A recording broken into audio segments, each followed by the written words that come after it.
ಮಕ್ಕಳೇ, social science ಎಕ್ಸಾಮ್ಗೆ ಈ 50 ಕ್ವಶನ್ಸ್ ಗಳನ್ನ ಮಿಸ್ ಮಾಡೋ ಮಾತೇ ಇಲ್ಲ. ಯಾವ್ದು ಆ 50 ಕ್ವಶನ್ಸ್ ಗಳು ಅಂತೀರಾ? ಬನ್ನಿ ನೋಡೋಣ.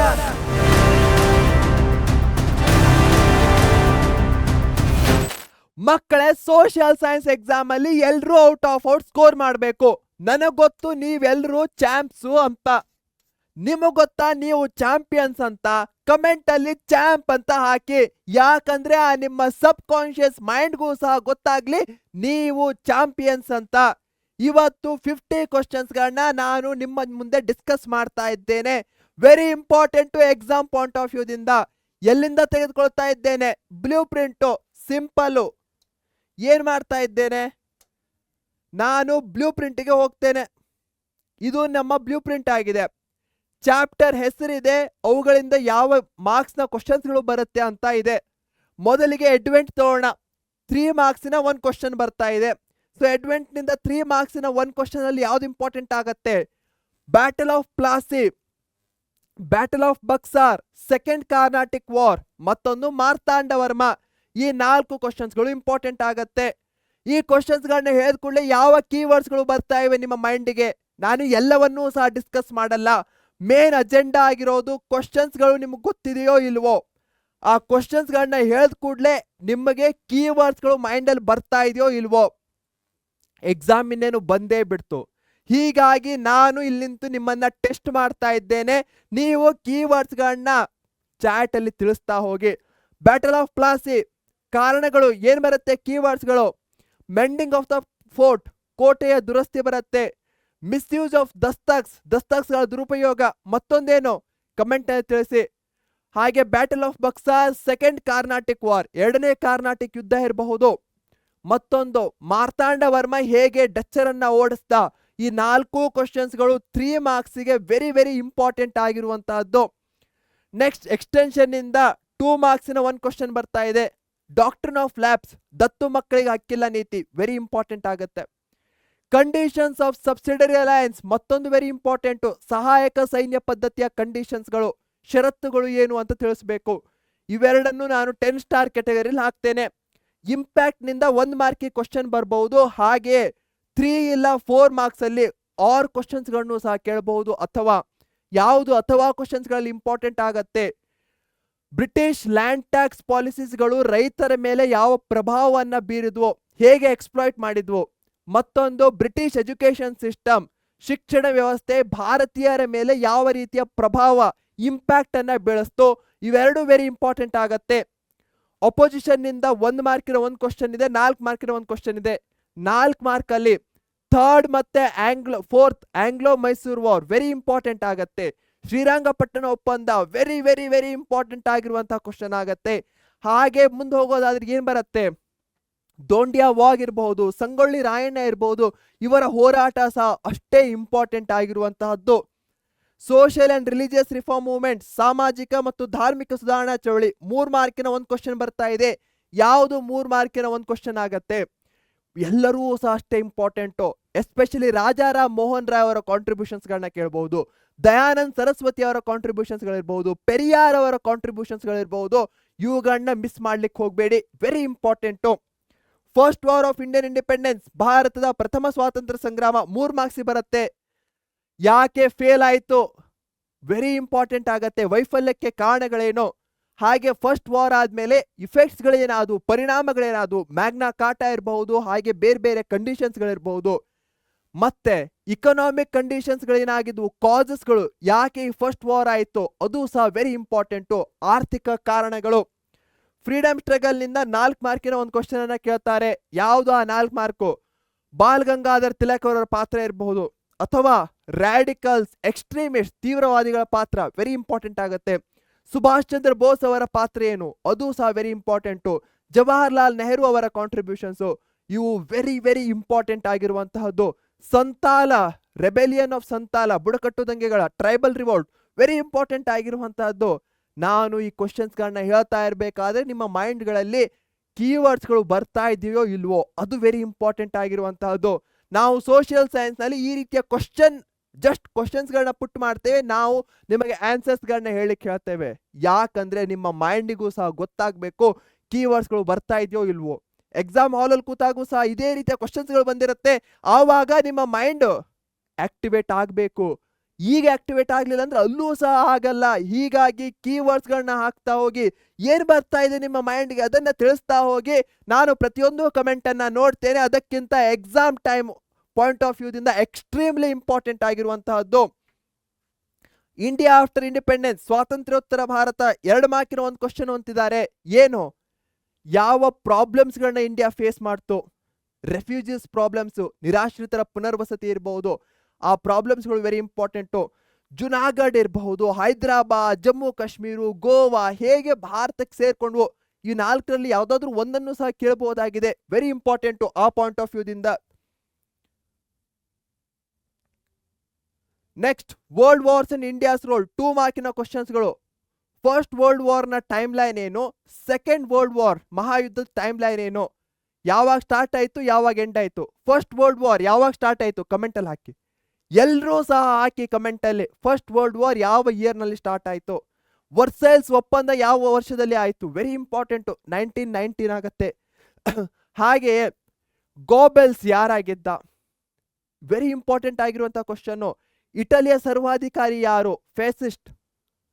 ಹಾಗೆ ನಾಜಿ ಸಿದ್ಧಾಂತವನ್ನು ಮುಂದೆ ತೆಗೆದುಕೊಂಡು ಬಂದಂತಹ ಯಾರು, ಇಂತಹ ಕ್ವಶನ್ಸ್ಗಳು ವೆರಿ ಇಂಪಾರ್ಟೆಂಟು. ಪೊಲಿಟಿಕಲ್ ಸೈನ್ಸ್ ಅಲ್ಲಿ 2 ಮಾರ್ಕಿನ ಒಂದು ಕ್ವಶನ್ ಇದೆ, ಸಾರ್ವಜನಿಕ ಆಡಳಿತ. 4 ಸಶಸ್ತ್ರ ಪಡೆಗಳಿವೆ, CRPF, BSF, RPF, CISF, ಇವುಗಳ ಬಗ್ಗೆ ಕೇಳ್ತಾರೆ. ಯಾಕೆ ಪಬ್ಲಿಕ್ ಅಡ್ಮಿನಿಸ್ಟ್ರೇಷನ್ ಇಂಪಾರ್ಟೆಂಟು, ಪ್ರಾಮುಖ್ಯತೆಯನ್ನು ತಿಳಿಸಿ ಅಂತ ಹೇಳ್ತಾರೆ. ಪೋಸ್ಟ್ ಕಾರ್ಬ್ ವೆರಿ ಇಂಪಾರ್ಟೆಂಟ್ ಆಗಿರುವಂತಹ ಮತ್ತೊಂದು ಕ್ವಶನ್ ಆಗಿದೆ. ಸ್ಟೇಟ್ನಲ್ಲಿ ಪೊಲೀಸರ ಕಾರ್ಯ ಏನು, ಅದು ಸಹ ಇಂಪಾರ್ಟೆಂಟು. ಇನ್ನು ಚಾಲೆಂಜಸ್ಗೆ ಬರೋಣ. ಚಾಲೆಂಜಸ್ ಅಲ್ಲಿ ಏನು, 4 ಮಾರ್ಕಿನ ಒಂದು ಕ್ವಶನ್ ಸಿಂಪಲ್. ಕರಪ್ಷನ್ ಅನ್ನ ಹೇಗೆ ತಡಿಬಹುದು, ಕಮ್ಯುನಲಿಸಂ ಕೋಮುವಾದವನ್ನು ಹೇಗೆ ತಡಿಬಹುದು, ಇವೇ ಇಂಪಾರ್ಟೆಂಟ್ ಆಗಿರುವಂತಹ ಕ್ವಶನ್ಸ್ಗಳು. ಏನೇನ್ ಚಾಲೆಂಜಸ್ ಇಂಡಿಯಾ ಫೇಸ್ ಮಾಡ್ತಾ ಇದೆ, ಜೆಂಡರ್ ಡಿಸ್ಕ್ರಿಮಿನೇಷನ್, ಲಿಂಗತ್ವ ಅಲ್ಪಸಂಖ್ಯಾತರಿರ್ಬಹುದು, ಹಾಗೆ ಲಿಂಗ ಅಸಮತೋಲನ ಏನಾಗ್ತಾ ಇದೆ ಅದನ್ನ ಹೇಗೆ ಕಡಿಮೆ ಮಾಡಬೇಕು, 4 ಮಾರ್ಕಿ ಕ್ವಶನ್ಸ್ಗಳನ್ನ ಕೇಳ್ತಾರೆ. ಇಲ್ಲಿಟ್ರಸಿ ಅನಕ್ಷರತೆಯನ್ನ ಕಡಿಮೆ ಮಾಡೋದು ಹೇಗೆ, ಸರ್ವ ಶಿಕ್ಷಾ ಅಭಿಯಾನ ಇರಬಹುದು, ಇಂಡಿಯಾ ಲಿಟ್ರಸಿ ಮಿಷನ್ ಇರಬಹುದು. ಇಂಡಿಯಾಸ್ ಫಾರಿನ್ ಪಾಲಿಸಿ 3 ಮಾರ್ಕಿನ ಒಂದು ಕ್ವಶನ್, ಯಾವ್ದು ಇಂಪಾರ್ಟೆಂಟು, ಭಾರತದ ಫಾರಿನ್ ಪಾಲಿಸಿಗಳಲ್ಲಿ ಸಿದ್ಧಾಂತಗಳು ಏನಾಗುತ್ತೆ, ಬೇಸಿಕ್ ಪ್ರಿನ್ಸಿಪಲ್ಸ್ಗಳೇನು, ವೆರಿ ಇಂಪಾರ್ಟೆಂಟ್ ಆಗಿರುವಂತಹ ಕ್ವಶನ್ ಆಗಿದೆ. ಟೆರರಿಸಮ್ ಅನ್ನ ಇಂಡಿಯಾ ಹೇಗೆ ಕಂಟ್ರೋಲ್ ಮಾಡ್ತಾ ಇದೆ, ಮತ್ತೊಂದು ವೆರಿ ಇಂಪಾರ್ಟೆಂಟ್ ಆಗಿರುವಂತಹ ಕ್ವಶನ್. ವರ್ಲ್ಡ್ ಆರ್ಗನೈಸೇಷನ್ 2 ಮಾರ್ಕ್ಸ್ ಕೇಳ್ತಿದ್ದಾರೆ, ಏನು ಬರುತ್ತೆ, ಹೆಡ್ ಕ್ವಾರ್ಟರ್ಸ್ಗಳು ಯಾವ್ದು, UN ಯುನೈಟೆಡ್ ನೇಷನ್ಸ್ ನ ಹೆಡ್ ಕ್ವಾರ್ಟರ್ಸ್ ಎಲ್ಲಿದೆ, ವೆರಿ ಇಂಪಾರ್ಟೆಂಟ್ ಆಗಿರುವಂತಹದ್ದು. WHO ಹಾಗೆ ಇಂಟರ್ನ್ಯಾಷನಲ್ ಕೋರ್ಟ್ ಆಫ್ ಜಸ್ಟಿಸ್, ಎಲ್ಲರೂ ಸಹ ಕಮೆಂಟ್ ಅಲ್ಲಿ ತಿಳಿಸಿ ಇಂಟರ್ನ್ಯಾಷನಲ್ ಕೋರ್ಟ್ ಆಫ್ ಜಸ್ಟಿಸ್ ನ ಹೆಡ್ ಕ್ವಾರ್ಟರ್ ಎಲ್ಲಿದೆ ಅಂತ. ನೆದರ್ಲ್ಯಾಂಡಿನ ಡ್ಯಾಶ್ ಪ್ಲೇಸ್ ಕಮೆಂಟ್ ನಲ್ಲಿ ತಿಳಿಸಿ. ಈ ರೀತಿಯ ಹೆಡ್ ಕ್ವಾರ್ಟರ್ಸ್ಗಳಿರ್ಬಹುದು. ಯಾವ ಇಯರ್ ನಲ್ಲಿ ಆಯ್ತು, ಸಾರ್ಕ್ ಯಾವ ಇಯರ್ ನಲ್ಲಿ ಬಂತು, ಸಾರ್ಕ್ ನ ಹೆಡ್ ಕ್ವಾರ್ಟರ್ಸ್ ಎಲ್ಲಿದೆ, ವೆರಿ ಇಂಪಾರ್ಟೆಂಟ್ ಆಗಿರುವಂತಹದ್ದು ಈ ಕ್ವಶನ್ಸ್ಗಳು. ಅದಲ್ಲದೆ ಟ್ರಸ್ಟಿಶಿಪ್ ಕೌನ್ಸಿಲ್ ಈಗ ಯಾಕೆ, ಏನು ಇಂಪಾರ್ಟೆನ್ಸ್ ಇಲ್ಲ, ಅದಂತ ಆ ರೀತಿಯ ಕ್ವಶನ್ಸ್ಗಳನ್ನ ಕೇಳಬಹುದು. UN ಅನ್ನೋ ಪದವನ್ನು ಯಾರು ಮೊದಲಿಗೆ ಬಳಕೆಗೆ ತಂದ್ರು, ಈ ರೀತಿಯ 1 ಮಾರ್ಕ್ನ ಕ್ವಶನ್ಸ್ಗಳು ವೆರಿ ಇಂಪಾರ್ಟೆಂಟ್ ಆಗತ್ತೆ. ಸೋಷಿಯಲ್ ಸ್ಟ್ರಾಟಿಫಿಕೇಶನ್ 1 ಮಾರ್ಕಿಗೆ ಕೇಳೋದು. ಸೆಕ್ಷನ್ 17 ವೆರಿ ಇಂಪಾರ್ಟೆಂಟು, ಯಾಕೆ, ಮಾನವ ಕುಲ ತಾನೊಂದೇ ವಲಂ ಅಂತ ಹೇಳಿದವರು ಯಾರು, ಇಂಪಾರ್ಟೆಂಟ್ ಆಗಿರುವಂಥ ಕ್ವಶನ್ಗಳು. ಪ್ರೆಜಡಿಸ್ ಪೂರ್ವಾಗ್ರಹ ಅಂದ್ರೆ ಏನು.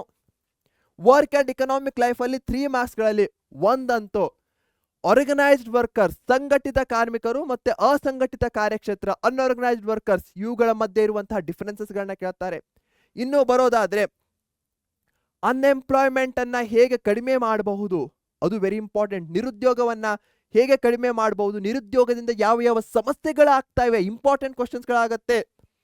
ಕಲೆಕ್ಟಿವ್ ಬಿಹೇವಿಯರ್ ಅಂಡ್ ಪ್ರೊಟೆಕ್ಷನ್ ಇಂದ 2 ಮಾರ್ಕ್ಸ್ ಬರ್ತಾ ಇದೆ, 1 ಮಾರ್ಕಿನ 2 ಕ್ವಶನ್ಸ್ಗಳು ಸಿಂಪಲ್. ಲೀಡರ್ಸು ಪ್ಲೇಸಸ್ಗಳು, ನರ್ಮದಾ ಬಚಾವೋ ಆಂದೋಲನ್ ನೇತೃತ್ವವನ್ನು ಯಾರು ವಹಿಸಿದ್ರು ಕಮೆಂಟ್ ನಲ್ಲಿ ತಿಳಿಸಿ. ನರ್ಮದಾ ಬಚಾವೋ ಆಂದೋಲನ್, ಅಪ್ಪಿಕೋ ಚಿಪ್ಕೋ ಮೂವ್ಮೆಂಟ್ ಇರಬಹುದು, ಇವೆಲ್ಲ ಎಲ್ಲಿ ನಡೀತು, ಯಾರು ನೇತೃತ್ವವನ್ನು ವಹಿಸಿದ್ರು, ಲೀಡರ್ಸು ಮತ್ತೆ ಪ್ಲೇಸಸ್ಗಳು ವೆರಿ ಇಂಪಾರ್ಟೆಂಟ್ ಆಗತ್ತೆ. ಹಾಗೆ ಕಲೆಕ್ಟಿವ್ ಬಿಹೇವಿಯರ್ದಲ್ಲಿ ಮಾಬ್ ಅಂದ್ರೆ ಏನು, ರಯಟ್ ಅಂದ್ರೆ ಏನು, ಜನಮಂದೆ ಅಂದ್ರೆ ಏನು, ದೊಂಬಿಗಳು ಅಂದ್ರೆ ಏನು. ಸೋಷಿಯಲ್ ಚಾಲೆಂಜಸ್ 2 ಮಾರ್ಕಿನ ಒಂದು ಕ್ವಶನ್ಸ್ಗಳು ಏನು, ಚೈಲ್ಡ್ ಲೇಬರ್ನಿಂದ ಸಮಾಜದ ಮೇಲೆ ಏನು ಪ್ರಾಬ್ಲಮ್ ಆಗ್ತಾ ಇದೆ, ವೆರಿ ಇಂಪಾರ್ಟೆಂಟ್ ಆಗುತ್ತೆ. ಬಾಲ ಕಾರ್ಮಿಕತೆ ಇರಬಹುದು, ಬಾಲ್ಯ ವಿವಾಹ ಇರಬಹುದು, ವರದಕ್ಷಿಣೆ ಇರಬಹುದು, ಇವುಗಳಿಂದ ಸಮಾಜದ ಮೇಲೆ ಏನು ದುಷ್ಪರಿಣಾಮ, ಇಲ್ ಎಫೆಕ್ಟ್ಸ್ಗಳು ಆಗ್ತಾ ಇವೆ ಅಂತ ಬರಿಬೇಕು. Next India geographical position 2 marks ಎಲ್ಲಿ ಬರ್ತಾ ಇದೆ, ಮ್ಯಾಪ್ ವರ್ಕ್ ನಲ್ಲಿ ಬರ್ತಾ ಇದೆ. ಏನಾಗತ್ತೆ 82.5 ಡಿಗ್ರಿ, ವೆರಿ ಇಂಪಾರ್ಟೆಂಟ್. IST ಆದರ್ಶ ಕಾಲಮಾನ, ಸೆಂಟರ್ ಇಂದ ಹಾದು ಹೋಗುವಂತಹ ಕರ್ಕಾಟಕ ಸಂಕ್ರಾಂತಿ ವೃತ್ತ, tropic of cancer, very important ಆಗತ್ತೆ. ಇಂದಿರಾ ಕೋಲ್ ಪಾಯಿಂಟ್ ಇರಬಹುದು ಮೇಲ್ ಬರುವಂತಹದ್ದು, ಇಂದಿರಾ ಪಾಯಿಂಟ್ ಅಥವಾ ಪಿಗ್ಮೆಲಿಯನ್ ಪಾಯಿಂಟ್ಸ್ ಗಳಿರಬಹುದು, ವೆರಿ ಇಂಪಾರ್ಟೆಂಟ್. ರಿವರ್ಸ್ ಗಳನ್ನ ನಾವಿಲ್ಲಿ ಕಾಣಬಹುದು. ಇಂಡಿಯಾ ಸೀಸನ್ಸ್ 1 ಮಾರ್ಕಿಗೆ ಯಾವ ಕ್ವಶನ್ಸ್ ಗಳನ್ನ ಕೇಳ್ತಾರೆ, ಅತಿ ಹೆಚ್ಚಿನ ಟೆಂಪರೇಚರ್ ಭಾರತದಲ್ಲಿ ಎಲ್ಲಿ ಕಂಡು ಬರುತ್ತೆ, ಕಮೆಂಟ್ ನಲ್ಲಿ ತಿಳಿಸಿ. ಅತಿ ಹೆಚ್ಚಿನ ಟೆಂಪರೇಚರ್ ಎಲ್ಲಿ ಕಾಣಬಹುದು ಭಾರತದಲ್ಲಿ. ಹಾಗೆಯೇ ಭಾರತದ ವಾರ್ಷಿಕ ರೇನ್ಫಾಲ್, ಆನ್ಯುವಲ್ ಅವರೇಜ್ ರೇನ್ಫಾಲ್ ಎಷ್ಟು ಅಂತ ಕೇಳ್ತಾರೆ. ಅದಲ್ಲದೆ ಹೆಚ್ಚಿನ ಮಳೆ ಎಲ್ಲ ಆಗತ್ತೆ ಭಾರತದಲ್ಲಿ, ಮಾಸಿನ್ ರಾಮ್ದಲ್ಲಿ ಆಗತ್ತೆ. ಅತಿ ಕಡಿಮೆ ಮಳೆ ಯಾವ ಸೀಸನ್ ನಲ್ಲಿ ಆಗತ್ತೆ, ಇದು ಸಹ ವೆರಿ ಇಂಪಾರ್ಟೆಂಟ್ ಆಗಿರುವಂತಹ ಕ್ವಶನ್ಸ್ಗಳು. ಇಂಡಿಯಾ ಸಾಯಿಲ್ಸ್ ನಲ್ಲಿ 4 ಮಾರ್ಕಿನ ಕ್ವಶನ್ಸ್ ಗಳನ್ನ ಕೇಳ್ತಾರೆ. ಯಾವುದು, ಸಾಯಿಲ್ ಕನ್ಸರ್ವೇಷನ್, ಮಣ್ಣಿನ ಸಂರಕ್ಷಣೆ ಯಾಕೆ ಅತ್ಯವಶ್ಯಕ, ಹಾಗೆ ಹೇಗೆ ಸಾಯಿಲ್ ಕನ್ಸರ್ವೇಷನ್ ಅನ್ನ ಮಾಡಬಹುದು, ಸ್ಟೆಪ್ಸ್ ಗಳನ್ನ ಬರೀರಿ ಅಂತ ಹೇಳ್ತಾರೆ. ಅದಕ್ಕಿಂತ ಇಂಪಾರ್ಟೆಂಟ್ ಆಗಿ ಮತ್ತೇನಿರುತ್ತೆ, ಡಿಫರೆನ್ಸಸ್ಗಳು, ಲ್ಯಾಟರೈಟ್ ಸಾಯಿಲ್ ಜಂಬಿಟ್ಟಿಗೆ ಮಣ್ಣಿಗೂ ಹಾಗೆ ಬ್ಲ್ಯಾಕ್ ಸಾಯಿಲ್ ಕಪ್ಪು ಮಣ್ಣಿಗೂ ಏನು ವ್ಯತ್ಯಾಸ ಇದೆ ಅಂತ ಕೇಳ್ತಾರೆ.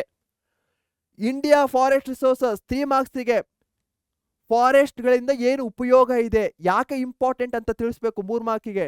ಅದನ್ನ ಬಿಟ್ಟು ಮತ್ತೇನು ಪಾಯಿಂಟ್ಸ್ಗಳು ಬರುತ್ತೆ, ಡಿಫರೆನ್ಸಸ್ಗಳು ವೆರಿ ಇಂಪಾರ್ಟೆಂಟ್ ಆಗತ್ತೆ. ಎವರ್ಗ್ರೀನ್ ಫಾರೆಸ್ಟ್ಗಳು ಹಾಗೆಯೇ ಮಾನ್ಸೂನ್ ಫಾರೆಸ್ಟ್ಗಳಿಗೂ ಇರುವಂತಹ ಡಿಫರೆನ್ಸಸ್ಗಳು, ಎಲೆ ಉದುರುವ ಮಾನ್ಸೂನ್ ಕಾಡುಗಳು ಹಾಗೆ ನಿತ್ಯ ಹರಿದ್ವರ್ಣ ಕಾಡುಗಳು, ಡಿಫರೆನ್ಸಸ್ಗಳೇನು. ವಾಟರ್ ರಿಸೋರ್ಸ್ 2 ಮಾರ್ಕ್ಸಿಗೆ 1 ವೆಲ್ ಇರಿಗೇಷನ್, ಬಾವಿ ನೀರಾವರಿ ಯಾಕೆ ಇಂಪಾರ್ಟೆಂಟ್ ಅಂತ ಕೇಳ್ತಾರೆ. ಅದನ್ನ ಬಿಟ್ಟು ಮತ್ಯಾವ ಕ್ವಶನ್ಗೆ ಬರ್ತೇವೆ, ಕೊನೆಯ ಎಂಡಲ್ಲಿ ನಾವು ನೋಡೋದಾದ್ರೆ ರೇನ್ ಹಾರ್ವೆಸ್ಟಿಂಗ್ ಯಾಕೆ ಇಂಪಾರ್ಟೆಂಟು, ಮಳೆ ಕೊಯ್ಲು ಏಕೆ ಇಂಪಾರ್ಟೆಂಟು, ಅದಾಗತ್ತೆ ಇಲ್ಲಿ question. Land use and agriculture 2 ಮಾರ್ಕ್ಸ್ಗೆ ಕ್ವಶನ್ಸ್ಗಳನ್ನ ಕೇಳ್ತಾ ಇದ್ದಾರೆ. ಯಾವ ರೀತಿಯ ಕ್ವಶನ್ಸ್ಗಳನ್ನ ಕೇಳಬಹುದು,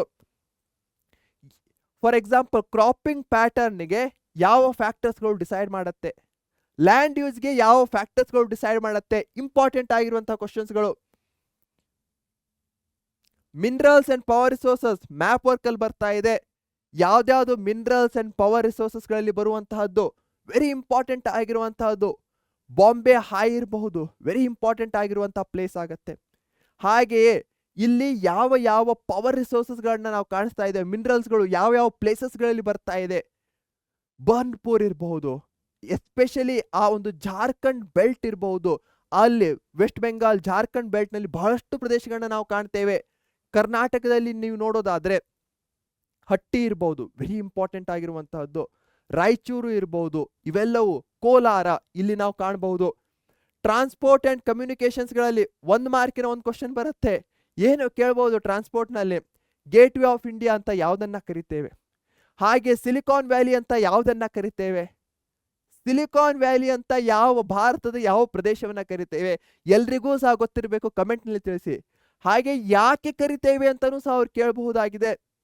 ಮತ್ತೊಂದು ಇಂಪಾರ್ಟೆಂಟ್ ಆಗಿರುವಂತಹ ಕ್ವಶನ್, ಮ್ಯಾಪ್ ವರ್ಕ್ ನಲ್ಲೂ ಸಹ ಎಲ್ಲಾ ಪೋರ್ಟ್ಸ್ ಗಳನ್ನ ನೀವು ಕಾಣಬಹುದು. ಇಲ್ಲ ಗುಜರಾತ್ನ ಕಾಂಡ್ಲಾದಿಂದ ಹಿಡಿದು ನಾವು ಹೀಗೆ ಇಲ್ಲಿ ಒಡಿಸ್ಸಾ ತನಕ ನಾವು, ಹಾಗೆ ಕೋಲ್ಕತ್ತಾ ತನಕ ನಾವು ಎಲ್ಲಾ ಪೋರ್ಟ್ಸ್ಗಳು, ವಿಶಾಖಪಟ್ಟಣಂ, ಮಂಗಳೂರು ಇರಬಹುದು, ಮುಂಬೈ ಇರಬಹುದು, ಕೊಚ್ಚಿ ಇರಬಹುದು, ಟುಟಿಕೋರಿನ್ ಇರಬಹುದು, ಎಲ್ಲವೂ ಸಹ ಇಂಪಾರ್ಟೆಂಟು ಪೋರ್ಟ್ಸ್ಗಳು. ಹಾಗೆ ಏರ್ಪೋರ್ಟ್ಸ್ಗಳು ಸಹ ಅಷ್ಟೇ ಇಂಪಾರ್ಟೆಂಟ್ ಆಗುತ್ತೆ, Indira Gandhi airport. Next major industries 1 ಮಾರ್ಕಿನ ಕ್ವಶನ್ಸ್ಗಳನ್ನ ಕೇಳ್ತಾರೆ. For example raw materials for ಯಾವುದು, ಕಾಗದದ ಇಂಡಸ್ಟ್ರೀಸ್ಗೆ ಕಚ್ಚಾ ಪದಾರ್ಥಗಳು ಯಾವುದು. ಹಾಗೆಯೇ ಯಾಕೆ ನಾವು ಐರನ್ ಅಂಡ್ ಸ್ಟೀಲ್ ಇಂಡಸ್ಟ್ರಿಯನ್ನ ಬೇಸಿಕ್ ಇಂಡಸ್ಟ್ರಿ ಅಂತ ಕರಿತೇವೆ, ವೆರಿ ಇಂಪಾರ್ಟೆಂಟ್ ಆಗತ್ತೆ ಮೇಜರ್ ಇಂಡಸ್ಟ್ರೀಸ್ಗಳಲ್ಲಿ ಈ ಕ್ವಶನ್ಸ್ಗಳು. ಮ್ಯಾಪ್ ವರ್ಕ್ ನಲ್ಲೂ ಸಹ ನಾವು ಕಾಣಬಹುದು, ಭದ್ರಾವತಿ ಇರಬಹುದು, ಜಮ್ಶೇದ್ಪುರ್ ಇರಬಹುದು, ಕುಲ್ಟಿ ಇರಬಹುದು, ಈ ಎಲ್ಲಾ ಪ್ರದೇಶಗಳು ಎಲ್ಲಿ ಬರುತ್ತೆ. ಫಸ್ಟ್ ಪೇಪರ್ ಇಂಡಸ್ಟ್ರಿ ಎಲ್ಲಿ ಕಾಣಿಸ್ತು, ಕಮೆಂಟ್ ಅಲ್ಲಿ ತಿಳಿಸಿ. ಫಸ್ಟ್ ಪೇಪರ್ ಇಂಡಸ್ಟ್ರಿ ಎಲ್ಲಿ ಎಸ್ಟಾಬ್ಲಿಷ್ ಆಯಿತು, ವೆರಿ ಇಂಪಾರ್ಟೆಂಟ್ ಆಗುತ್ತೆ. ನ್ಯಾಚುರಲ್ ಡಿಸಾಸ್ಟರ್ 3 ಮಾರ್ಕ್ಸ್ಗೆ ಏನ್ ಕೇಳ್ತಾರೆ? ಒಂದು ಇಫೆಕ್ಟ್ಸ್ಗಳನ್ನ ಕೇಳ್ತಾರೆ. ಚಂಡಮಾರುತ, ಸೈಕ್ಲೋನ್ಸ್ಗಳಿಂದ ಏನು ಇಂಪ್ಯಾಕ್ಟ್ ಆಗುತ್ತೆ, ಪ್ರವಾಹ, ಫ್ಲಡ್ಸ್ಗಳಿಂದ ಏನಾಗುತ್ತೆ, ಅರ್ಥಕ್ವೇಕ್ಸ್ಗಳಿಂದ ಏನು ಇಂಪ್ಯಾಕ್ಟ್ ಆಗುತ್ತೆ, ಮತ್ತೊಂದು ಕಡೆ ಅರ್ಥಕ್ವೇಕ್ ಆಗಿದೆ ಅಂದ್ರೆ ಏನು ಪ್ರಿಕಾಷನರಿ ಮೇಜರ್ಸ್ಗಳನ್ನ ತೆಗೆದುಕೊಳ್ಬೇಕು. ಇದೇ 2 ರೀತಿಯ ಕ್ವಶನ್ಸ್ಗಳನ್ನ ಕೇಳ್ತಾರೆ. ಒಂದು, ಫ್ಲಡ್ ಬಂದ್ರೆ ಏನಾಗತ್ತೆ, ಫ್ಲಡ್ ಬಂದ ಮೇಲೆ ನಾವು ಏನ್ ಮಾಡಬೇಕು, ಇವೆ. ಇನ್ನು ಇಕನಾಮಿ ಅಂಡ್ ಗೌರ್ಮೆಂಟಿಗೆ ಬರೋದಾದ್ರೆ 2 ಮಾರ್ಕ್ಸಿನ ಕ್ವಶನ್ಸ್ಗಳನ್ನ ಕೇಳ್ತಾರೆ. ಗ್ರೀನ್ ರೆವಲ್ಯೂಷನ್ ಹೇಗಾಯ್ತು, ಯಾರು ಗ್ರೀನ್ ರೆವಲ್ಯೂಷನ್ ಅಲ್ಲಿ ಮುಖ್ಯ ಪಾತ್ರವನ್ನು ವಹಿಸ್ತಾರೆ, ಹಾಗೆ ಇಕನಾಮಿಕ್ ಪ್ಲಾನಿಂಗ್ ಅನ್ನ ಭಾರತದಲ್ಲಿ ತಂದವರು ಯಾರು, ಪೋಸ್ಟ್ ಹಾರ್ವೆಸ್ಟ್, ಸುಗ್ಗಿ ನಂತರದ ತಂತ್ರಜ್ಞಾನ ಅಂದ್ರೆ ಏನು, ಸುಗ್ಗಿ ಪೂರ್ವ ತಂತ್ರಜ್ಞಾನ, ಪ್ರೀ ಹಾರ್ವೆಸ್ಟ್ ಅಂದ್ರೆ ಏನು, ವೆರಿ ಇಂಪಾರ್ಟೆಂಟ್ ಆಗತ್ತೆ ಕ್ವಶನ್ಸ್ಗಳು ಇವು. ರೂರಲ್ ಡೆವಲಪ್ಮೆಂಟ್ ಅಲ್ಲಿ 1 ಮಾರ್ಕಿನ ಒಂದು ಕ್ವಶನ್ ಮತ್ತೆ 3 ಮಾರ್ಕಿನ ಕ್ವಶನ್ ಇದೆ. ಯಾವುದು 1 ಮಾರ್ಕಿಗೆ ಕ್ವಶನ್ ಕೇಳಬಹುದು ರೂರಲ್ ಡೆವಲಪ್ಮೆಂಟ್ ನಲ್ಲಿ? 73rd ಅಮೆಂಡ್ಮೆಂಟ್ ಯಾಕೆ ಇಂಪಾರ್ಟೆಂಟ್ ಆಗತ್ತೆ? ಪಂಚಾಯತ್ ರಾಜ್ ನಲ್ಲಿ ಎಷ್ಟು ಟೈರ್ ಸಿಸ್ಟಮ್ಸ್ ಗಳಿವೆ? 3 ಟೈರ್. ಯಾವಾಗ ಬಂತು ಪಂಚಾಯತ್ ರಾಜ್ ಅನ್ನೋದು? ಗ್ರಾಮ್ ಸ್ವರಾಜ್ ಅನ್ನೋ ಕಾನ್ಸೆಪ್ಟ್ ಅನ್ನ ಯಾರು ಕೊಟ್ರು? ವೆರಿ ಇಂಪಾರ್ಟೆಂಟ್ ಆಗತ್ತೆ. ಡಿಸೆಂಟ್ರಲೈಸೇಷನ್, ವಿಕೇಂದ್ರೀಕರಣ ಅಂದ್ರೆ ಏನು? ಇನ್ನು 3 ಮಾರ್ಕ್ಸಿಗೆ ಬರೋದಾದ್ರೆ ಎಸ್ಪೆಷಲಿ ರೂರಲ್ ಡೆವಲಪ್ಮೆಂಟ್ ನಲ್ಲಿ ಪಂಚಾಯತ್ ರಾಜ್ ನ ಇಂಪ್ಯಾಕ್ಟ್ಸ್ ಗಳನ್ನ ಕೇಳ್ತಾರೆ ಇಕನಾಮಿಕ್ ಡೆವಲಪ್ಮೆಂಟ್ ಮೇಲೆ. ಪಂಚಾಯತ್ ರಾಜ್ ನ ಸಿಗ್ನಿಫಿಕೆನ್ಸ್ ಅನ್ನ ಕೇಳ್ತಾರೆ. ಡಿಸೆಂಟ್ರಲೈಸೇಷನ್ ಅನ್ನ ಪಂಚಾಯತ್ ರಾಜ್ ನ ಥ್ರೂ ಬರೀರಿ ಅಂತ ಕರೀತಾರೆ. Very important. ಪಬ್ಲಿಕ್ ಫಿನಾನ್ಸ್ ಅಲ್ಲಿ 1 ಮಾರ್ಕಿನ ಕ್ವಶನ್ಸ್ ಇದೆ. ಯಾವುದು? ನಮ್ಮ ಇಕನಾಮಿಕ್ ಇಯರ್ ಯಾವಾಗ ಸ್ಟಾರ್ಟ್ ಆಗತ್ತೆ? ವೆರಿ ಇಂಪಾರ್ಟೆಂಟ್ ಆಗಿರುವಂತಹದ್ದು. ಮತ್ತೇನ್ ಬರುತ್ತೆ ಪಬ್ಲಿಕ್ ಫಿನಾನ್ಸ್? ಬಜೆಟ್ ಅಂದ್ರೆ ಏನು, ಪ್ರೈವೇಟ್ ಫಿನಾನ್ಸ್, ಖಾಸಗಿ ಹಣಕಾಸು ಅಂದ್ರೆ ಏನು, ಹಾಗೆ 3 ಅಥವಾ 4 ಮಾರ್ಕಿನ ಆರ್ ಕ್ವಶನ್ಸ್ ಗಳನ್ನು ಸಹ ಕೇಳಬಹುದು. ಎಸ್ಪೆಷಲಿ ಪ್ರೈವೇಟ್ ಫಿನಾನ್ಸು ಮತ್ತೆ ಪಬ್ಲಿಕ್ ಫಿನಾನ್ಸ್ಗೂ ಇರುವಂತಹ ಡಿಫರೆನ್ಸಸ್ ಗಳನ್ನ ಕೇಳಬಹುದು. ನಾನ್ ಟ್ಯಾಕ್ಸ್ ರೆವೆನ್ಯೂಸ್ಗಳು ಯಾವುದು ಅಂತ ಕೇಳಬಹುದು, ತೆರಿಗೆಯೇತರ ಆದಾಯಗಳು. ಹಾಗೆ ಮತ್ತೇನು ಇಂಪಾರ್ಟೆಂಟ್ ಆಗತ್ತೆ ಈ ಚಾಪ್ಟರ್ ನಲ್ಲಿ ಎಸ್ಪೆಷಲಿ ಬಜೆಟ್ ಅಲ್ಲಿ, ಹಾಗೆ ಡೈರೆಕ್ಟ್ ಟ್ಯಾಕ್ಸು ಇಂಡೈರೆಕ್ಟ್ ಟ್ಯಾಕ್ಸ್ ನ ನಡುವೆ ಇರುವಂತಹ ಡಿಫರೆನ್ಸಸ್ ಗಳಿರಬಹುದು. ಸರ್ಪ್ಲಸ್ ಬಜೆಟ್ ಅಂದ್ರೆ ಏನು, ಹೆಚ್ಚುವರಿ ಆಯವ್ಯಯ ಅಂದ್ರೆ ಏನು, ಕೊರತೆ ಡೆಫಿಸಿಟ್ ಬಜೆಟ್ ಅಂದ್ರೆ ಏನು, ವೆರಿ ಇಂಪಾರ್ಟೆಂಟ್. ಬ್ಯಾಂಕ್ ಟ್ರಾನ್ಸಾಕ್ಷನ್ 1 ಮಾರ್ಕಿನ ಒಂದು ಕ್ವಶನ್, 3 ಮಾರ್ಕಿನ ಒಂದು ಕ್ವಶನ್. 1 ಮಾರ್ಕ್ ಅಲ್ಲಿ ಬ್ಯಾಂಕ್ ಅನ್ನೋ ಪದ ಎಲ್ಲಿಂದ ಬಂತು? Very important. ಬ್ಯಾಂಕು ಅಂತ ಯಾವ ಬ್ಯಾಂಕ್ ಅನ್ನ ಕರಿತೇವೆ ನಾವು? ನನ್ನ ಹತ್ರ ಇಷ್ಟು ದುಡ್ಡಿದೆ, ಸೇವಿಂಗ್ಸ್ ಮಾಡ್ಬೇಕು, ಇಷ್ಟು ದುಡ್ಡಿದೆ, ನಾನು ಪೆನ್ಷನರು, ನಾನು ಯಾವ ಅಕೌಂಟ್ ಅನ್ನ ಸಿಲೆಕ್ಟ್ ಮಾಡಬೇಕು, ನಾನು ಬಿಸ್ನೆಸ್ ಮ್ಯಾನು ಯಾವ ಅಕೌಂಟ್ ಅನ್ನ ಸಿಲೆಕ್ಟ್ ಮಾಡಬೇಕು, ಈ ರೀತಿಯ 1 ಮಾರ್ಕಿನ ಕ್ವಶನ್ಸ್ ಗಳನ್ನ ಕೇಳ್ತಾರೆ. ಇನ್ನು 3 ಮಾರ್ಕ್ಸ್ ಗಳಲ್ಲಿ ಬರೋದಾದ್ರೆ ಬ್ಯಾಂಕಿನ ಕಾರ್ಯಗಳನ್ನ ಬರೀರಿ ಅಂತ ಹೇಳ್ತಾರೆ, ಫಂಕ್ಷನ್ಸ್ಗಳು. ಬ್ಯಾಂಕಿನ ಕ್ಯಾರೆಕ್ಟರಿಸ್ಟಿಕ್ಸ್, ಗುಣಲಕ್ಷಣಗಳನ್ನ ಬರೀರಿ ಅಂತ ಹೇಳ್ತಾರೆ. ಪೋಸ್ಟ್ ಆಫೀಸ್ ಬ್ಯಾಂಕ್ಸ್ಗಳ ಕಾರ್ಯಗಳನ್ನ ಬರೀರಿ ಅಂತ ಹೇಳ್ತಾರೆ. ಬ್ಯಾಂಕ್ ಅಕೌಂಟ್ ಅನ್ನ ಹೇಗೆ ಓಪನ್ ಮಾಡೋದು, ಬ್ಯಾಂಕ್ ಅಕೌಂಟ್ ನಿಂದ ಏನೇನ್ ಲಾಭ ಆಗತ್ತೆ, ಸಿಂಪಲ್ ಆಗಿರುವಂತಹ ಪಾಯಿಂಟ್ಸ್ಗಳು. ಆಂಟ್ರಪ್ರಿನರ್ಶಿಪ್ 1 ಮಾರ್ಕಿನ ಕ್ವಶನ್ಸ್ ಅಂತ ಹೇಳ್ತಿದ್ದಾರೆ. ಏನ್ ಬರಬಹುದು ಆಂಟ್ರಪ್ರಿನರ್ಶಿಪ್ ಅಲ್ಲಿ? ಡಿಸ್ಟ್ರಿಕ್ಟ್ ಇಂಡಸ್ಟ್ರಿಯಲ್ ಸೆಂಟರ್ಸ್, ಜಿಲ್ಲಾ ಕೈಗಾರಿಕಾ ಕೇಂದ್ರಗಳು, ವೆರಿ ಇಂಪಾರ್ಟೆಂಟ್ ಆಗತ್ತೆ. ಯಾವ ಇಯರ್ ನಲ್ಲಿ ಬಂದ್ವು, ಅವು ಏನ್ ಕೆಲಸ ಮಾಡತ್ತೆ, ಆಂಟ್ರಪ್ರಿನರ್ ಉದ್ಯಮಿ ಅಂದ್ರೆ ಯಾರು, 4 ಆಪ್ಷನ್ಸ್ ಗಳನ್ನ ಕೊಟ್ಟು ಕೇಳಬಹುದು. ಹಾಗೆ 3 ಅಥವಾ 4 ಮಾರ್ಕಿನ ಆರ್ ಕ್ವಶನ್ಸ್ ಗಳಲ್ಲೂ ಕೇಳಬಹುದು. ಆಂಟ್ರಪ್ರಿನರ್ಸ್ ನ ಫಂಕ್ಷನ್ಸ್ ಗಳು ಏನು, ಕಾರ್ಯಗಳು ಏನು, ಆತನ ಕ್ಯಾರೆಕ್ಟರಿಸ್ಟಿಕ್ಸ್ ಗಳೇನು, ಗುಣಲಕ್ಷಣಗಳೇನು. ಕನ್ಸ್ಯೂಮರ್ ಎಜುಕೇಶನ್ 2 ಮಾರ್ಕ್ಸಿನ ಒಂದು ಕ್ವಶನ್, ವೆರಿ ಇಂಪಾರ್ಟೆಂಟ್. ಮಾರ್ಚ್ 15 ಅನ್ನ ನಾವು ಏಕೆ ವರ್ಲ್ಡ್ ಕನ್ಸ್ಯೂಮರ್ಸ್ ಡೇ, ವಿಶ್ವ ಗ್ರಾಹಕ ದಿನ ಅಂತ ಆಚರಿಸ್ತೇವೆ? ಪಾಯಿಂಟ್ಸ್ ಗಳನ್ನ ಬರಿಬೇಕು. ಜಾನ್ ಎಫ್ ಕೆನಡಿ 4 ಹಕ್ಕುಗಳನ್ನ ನೀಡ್ತಾರೆ, ಅದಕ್ಕೋಸ್ಕರ ಯಾವ 4 ಹಕ್ಕುಗಳು ಅಂತ ಬರಿಬೇಕಾಗತ್ತೆ. ಕನ್ಸ್ಯೂಮರ್ಸ್ ಗಳನ್ನ, ಗ್ರಾಹಕರನ್ನ ಹೇಗೆ ಎಕ್ಸ್ಪ್ಲಾಯ್ಟ್, ಶೋಷಣೆ ಮಾಡ್ಲಾಗ್ತಾ ಅಂತ ಕ್ವಶನ್ಸ್ ಗಳನ್ನ ಕೇಳಬಹುದು. ಕನ್ಸ್ಯೂಮರ್ ಪ್ರೊಟೆಕ್ಷನ್ ಆಕ್ಟ್ ನ ಆಬ್ಜೆಕ್ಟಿವ್ಸ್, ಉದ್ದೇಶಗಳು ಏನು ಅಂತ ಕೇಳಬಹುದು. ಇಷ್ಟೇ ಇರುವಂತಹದ್ದು. ಸೊ ಈ ಒಂದು ವಿಡಿಯೋದಲ್ಲಿ ನಾನು ಅಷ್ಟು 33 ಚಾಪ್ಟರ್ಸ್ ಗಳಲ್ಲಿ ಬ್ಲೂ ಪ್ರಿಂಟ್ ನ ಪ್ರಕಾರ ಆ 3 ಮಾರ್ಕ್ಸ್ ಯಾವ್ದಾವ್ದು ಇಂಪಾರ್ಟೆಂಟ್ ಇದೆ ಅಂತ ಹೇಳಿದ್ದಾರೆ. ನಿಮಗೆಲ್ಲರಿಗೂ ಸಹ ಮೈಂಡ್ ಅಲ್ಲೇ ಕೀವರ್ಡ್ಸ್ ಗಳು ಓಡ್ತಾ ಇರಬೇಕು, ರಿವಿಷನ್ ಆಗ್ತಾ ಇರಬೇಕು. That's the most important point ಈ ಟೈಮ್ ಅಲ್ಲಿ. ಆಗುತ್ತೆ ಅನ್ನೋ ಭರವಸೆ ನನಗಿದೆ. ನೀವೆಲ್ಲರೂ ಎಕ್ಸಾಮ್ಗೆ ಚೆನ್ನಾಗಿ ಪ್ರಿಪೇರ್ ಆಗಿದ್ದೀರಾ, ಅದರ ಗ್ಯಾರಂಟಿ ನನಗಿದೆ. ಏನೂ ಟೆನ್ಷನ್ ಅನ್ನ ತೆಗೆದುಕೊಳ್ಬೇಡಿ, ಕಾನ್ಫಿಡೆಂಟ್ ಆಗಿ ಹೋಗಿ ಎಕ್ಸಾಮ್ ಅನ್ನ ಅಟೆಂಪ್ಟ್ ಮಾಡಿ. ಯು ವಿಲ್ ಏಸ್ ಇಟ್, ಆ ಭರವಸೆ ನನಗಿದೆ. ಇದೇ ನೋಟ್ ನಲ್ಲಿ ನಾನು ಬಾಯ್ ಅಂತ ಹೇಳ್ತಾ ಇದ್ದೇನೆ. ಪರೀಕ್ಷೆ ಚಾನೆಲ್ ಅನ್ನ ಇನ್ನೂ ಸಬ್ಸ್ಕ್ರೈಬ್ ಮಾಡಿಲ್ಲ ಅಂದ್ರೆ ಈಗಲೇ ಮಾಡಿ. This is your final golden chance. ಯಾಕಂದ್ರೆ ಎಲ್ಲಾ ಸಬ್ಜೆಕ್ಟ್ಸ್ ಗಳನ್ನ ಕವರ್ ಮಾಡ್ತಾ ಇದ್ದೇವೆ ನಾವು. ಈ ರೀತಿಯ ಲೈವ್ ವಿಡಿಯೋಸ್, ಲಾಂಗ್ ಫಾರ್ಮ್ ವಿಡಿಯೋಸ್ಗಳಿರ್ಬಹುದು, ಮುಂದೆ ಲೈವ್ಸ್ಗಳಿರ್ಬಹುದು, ಎಲ್ಲವನ್ನೂ ಸಹ ನೀವು ಫೈಂಡ್ ಔಟ್ ಮಾಡಬಹುದು. ಇಂತಹದೇ ಅಪ್ಡೇಟ್ಗಳಿಗೋಸ್ಕರ ಪರೀಕ್ಷೆ ಚಾನಲ್ನ ಸಬ್ಸ್ಕ್ರೈಬ್ ಮಾಡಿ. ಹಾಗೆ ಆಲ್ ದ ಬೆಸ್ಟ್.